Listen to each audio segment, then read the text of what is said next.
Okay, everyone, welcome back. Another episode of 3 Points with Carroll College basketball. We got an NAIA tournament edition. As you see, we're on Zoom this time. Coach Lundgren is on the bus to an NAIA tournament game. Coach, how are we feeling? Yeah, Jack, feeling good. We're about, like I said, about an hour and a half to Boise. We've been driving today, hit a little bit of weather going through Montana, and slowed us down a little bit, but we'll get in tonight, practice in College of Idaho, and settle in our hotel and have a couple of days to get rested up and ready for the game on Friday. So our guys are really excited. For sure. And then obviously, as we always do, we'll look back a little bit. But just like the last time I talked to you before the Frontier tournament, obviously, the past games are behind you and you're in playoff mode, you know what to say. But before we do that, you got your first Frontier tournament. You played 2 games. Honestly, a pretty wild introduction to the Frontier tournament. You beat Providence in one of the craziest games I've ever watched. And then you fell to Tech in the title game. Just what was your first experience to playing in the Frontier tournament? Well, it was kind of what I expected in a lot of ways, just in terms of how difficult each game was. Our league, number one, our league is really good. But the other thing is when you play people 4 times, especially looking at Providence team, I mean, we beat them. I think only one of the 3 games we beat them by double digits. The other 2 kind of came right down to the wire. So we knew, and they're at home, essentially not on their home floor, but in Great Falls. And they're a talented team. So I knew they'd give us a great shot. They played unbelievable. And then, we had that miraculous comeback. We just ramped the pressure up and we went small. Sorry, did I lose you there? No, I'm still here. Okay. We went small. We kind of flew around and pressed, made a lot of shots down the stretch. And then obviously it set up that last play. James was able to hit that shot and send us to the championship game, which was pretty special. But yeah, then we ran into Tech and had to play them again. They're just a very good basketball team. We had some stretches where we really we went on runs and we cut their lead down, but it seemed like every time we did that, they had an answer. Asa Williams had an unbelievable game, and Keely Bake hit some really clutch shots down the stretch. And again, there's a reason they're a top 10 team, and a reason why they're hosting the first round of the national tournament. I mean, they're as good as anybody out there. So I think our team they battled hard, and they're ready for this national tournament because of the level of competition we played the last few months here in the league. For sure. And then just one more question looking back. I'm obviously going to put a bunch of footage of that crazy game against Providence. But obviously, yeah, James Lang hit insane buzzer beater to witness in person. I just want to know it's like 3 seconds on the clock when you inbounded it. What was going through your head when James kind of pulled up and shot that ball? Well, when we ran the play, we didn't have a timeout. So I called out a play that we call point go. It's kind of James and Kendall cross. And James screens for Kendall. It's actually designed to throw it to Kendall to get going downhill to his right hand. But after the screen, they kind of both went Kendall's direction.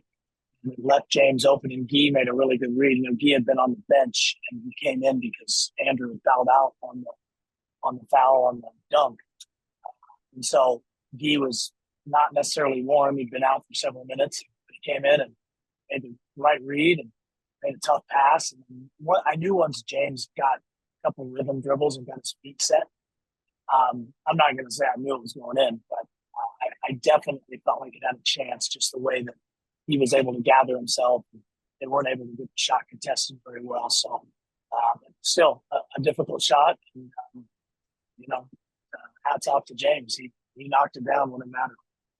Yeah, it was that feeling of not knowing or kind of feeling like it might go in, especially as you trailed all game, was definitely one I felt like on the sideline there. I was like, oh man, this could be it. But so yeah, great Frontier tournament all around, pretty exciting for y'all. But as we talked earlier in the season, kind of moving into point 2 here, looking ahead, you had a great look at getting an at-large seed, at-large bid in the NCAA or in the NAIA tournament season here. Had a great chance to get an at-large bid. You kind of talked about your case a little bit on the show before. And then, of course, the selection committee kind of coming into the Frontier tournament, it kind of seemed like a lot of casting polls thought your team would get in, and then they did get in. You drew seed face Cornerstone. You're going to be in a pod over there in Caldwell, Idaho, where you're headed on the bus right now. College of Idaho is hosting that. They got a top seed, but you're taking on Cornerstone first this weekend. Just from me looking at them, they're a team that got an auto bid. They won their conference. They've been on a tear recently. I think a really long double-digit win streak for them. End the season on a ranked win in their conference tournament, 24-7 on the year. So just I guess you've probably had a little more chance to see what they look like just watching film playing. So I guess just what's your initial kind of look at this team? Yeah, they're as good as anybody we've played. They're very balanced. They average 18 assists a game as a team. They out rebound their opponents by about 9.5 a game. So those are the two real telling stats to me. They rebound the ball really well, and they share the ball really well. And when you play teams that don't have personal agendas where guys are trying to get theirs, those are tough teams to compete with because everybody's kind of rowing in the same direction. So they got a lot of guys who can really shoot the ball. And they've got an All-American 6'9" kid who's, scores with his back to the basket, can face up and shoot the jump shot a little bit, scored over 2,000 career points. And they've got a head coach who's won 760 career games or more. I think he's been there 31 years. So when you compare that to my 19 career wins, we'll go for career win number 20 on Friday, but we'll have our hands full. Cornerstone's really good, but it's like I told the guys, if you're playing this late into March, it doesn't really matter who you're playing, where you're playing. Everybody is really good. So we know that the challenge at hand, it's a big one, but we also feel really good because, we do feel like style of play that they play with is very similar to ours. And I think the big key will be being able to defend them because they're such a lethal offensive team. I think we'll be able to score okay. It'll just come down to, are we able to, limit their three-point attempts and limit their offensive rebounds? Those will be some big keys in the game. Yeah, certainly. And you talk about, the word March Madness comes from something, right? Obviously, it's anyone's game anytime. And certainly going to be an interesting matchup down there with a team like them. Not a lot of similar opponents in the year, and that's what you get when you hit national tournaments. It's just kind of hard to understand just how good they look compared to who they're playing and whatnot. And I'm sure it's the same for them watching your team. But I was just curious. Also, obviously, you're going down a little early, just to, I guess, probably shoot in College of Idaho's gym, get ready for things. But yeah, I guess just what's the mentality behind that for your team, kind of getting them down there in Idaho and ready to go a day or so before the game actually starts for you? Yeah, I felt like going down Thursday. We actually made this trip in November. We played at Eastern Oregon, so we flew on that one, which time wise works out about the same. But catch a 7 a.m. flight out of Bozeman, you got to leave really early, and you connect through Vegas, so it really doesn't make sense at the end of the day. And that trip just took so much out of us on the way down. I just felt like getting down here a day early, we can practice here tonight, get a good night's sleep, and then be able to wake up Thursday and then just kind of settle into our 24-hour routine and have another practice, film. We're going to have dinner at Aiden McGarvin's house. He's from Boise, so his parents are going to have us over on Thursday night.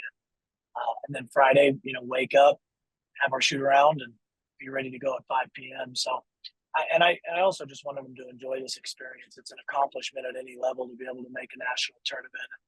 I didn't want to have to rush it and go down and then play 24 hours later. I wanted to kind of be able to enjoy it, ride the bus together, take our time, spend some time together, and enjoy this pod that we're in with 4 really, really good teams from around the country.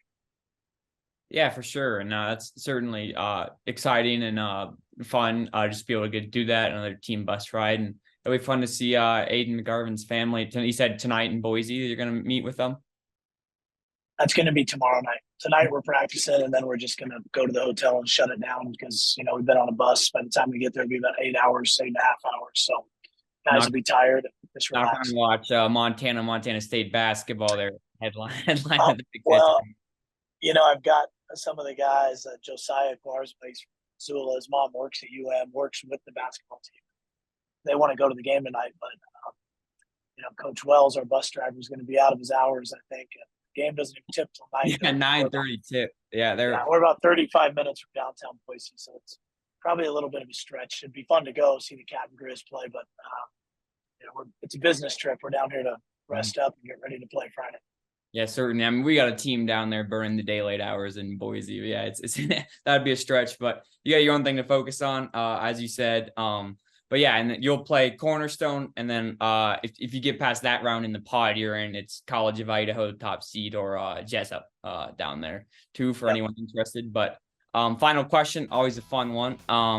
So obviously it's March. We like to use the phrase that you're going dancing. Saints are going dancing in the NAIA tournament. So let's say you, similar to a lot of scenarios, in order to win a very important game, you have to enter one of your players in a dance competition. And I'm sure, I don't know if you've gotten to seen it before, but who on the Carroll College Saints might be the best dancer or someone you think could win a dancing competition?